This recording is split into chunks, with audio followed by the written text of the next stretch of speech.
Hello friends, इस video में हम लोग बात करने जा रहे हैं भारत के संदर्भ में नदी प्रारूपों के बारे में। नदी प्रारूप क्या होता है? नदी प्रारूप से तात्पर्य है किसी भी क्षेत्र में नदी और उसकी सहायक नदियों द्वारा बनाई गई जल प्रणाली और स्वरूप या आकृति। यह मुख्यतः चट्टानों की संरचना, ढाल, भू आकृति और जलवायु पर निर्भर करता है। भारत में पाए जाने वाले प्रमुख नदी प्रारूपों में से कुछ निम्नलिखित हैं। पहला है डेंड्रेटिक प्रारूप, पेड़ की शाखाओं जैसा स्वरूप। जब चट्टानें समान प्रकार की होती हैं और ढाल एक दिशा में होती है तो इसे डेंड्रेटिक प्रारूप कहते हैं। भारत में सबसे सामान्य प्रारूप यह वाली गंगा नदी, गोदावरी नदी और महानदी में देखने को मिलती है। दूसरे प्रारूप का नाम है ट्रेलिस प्रारूप। समानांतर मुख्य नदी और समकोण पर मिलने वाली सहायक नदी के साथ जो प्रारूप बनता है उसे हम लोग ट्रेलिस प्रारूप कहते हैं।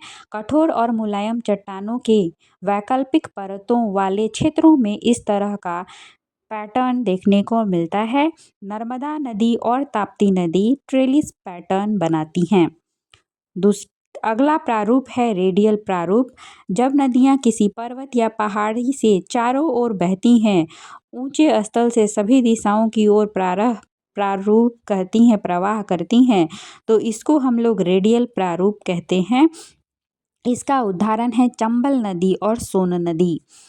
अगला है सेंट्रीपीटल प्रारूप। जब नदियां चारों ओर से किसी झील या निम्न क्षेत्र की ओर बहती हैं तो उसको हम लोग सेंट्रीपीटल पैटर्न कहते हैं। इसका उदाहरण है सांभर झील।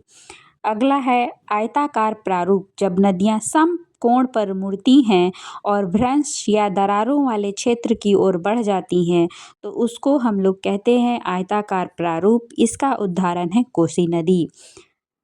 पैरेलल प्रारूप समानांतर बहने वाली नदियों के द्वारा बनाया जाने वाला प्रारूप तीव्र ढाल वाले क्षेत्रों में बनता है। इसको हम लोग पैरेलल प्रारूप कहते हैं। कृष्णा और उसकी सहायक नदियां पैरेलल प्रारूप बनाती हैं।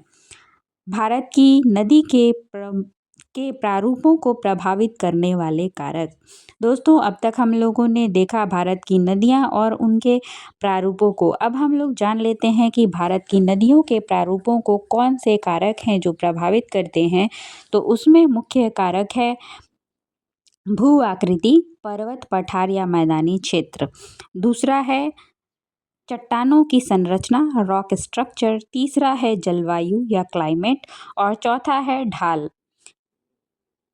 तो इस तरह से हम लोग देख लेते हैं कि भारत में जो नदियां हैं वो किस तरह से कई प्रारूपों में बटी हुई हैं और हर एक नदी का अपना अलग प्रारूप है। भारत में नदी प्रारूप देश की विविध भौगोलिक संरचना के कारण भिन्न भिन्न पाया जाता है। हिमालयी क्षेत्र में जटिल और विकसित जल प्रणाली मिलती है, जबकि प्रायद्वीपीय क्षेत्रों में संरचनात्मक प्रभाव अधिक स्पष्ट होता है।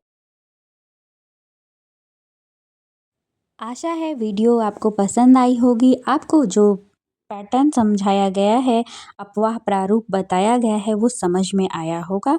दोस्तों, चैनल पर नए हैं तो सब्सक्राइब कीजिए और अगर आप पुराने हैं तो चैनल पे वीडियो को लाइक कीजिए, अधिक से अधिक शेयर कीजिए। Thanks for thank you watching. Friends, bye Please bye. like, share and subscribe.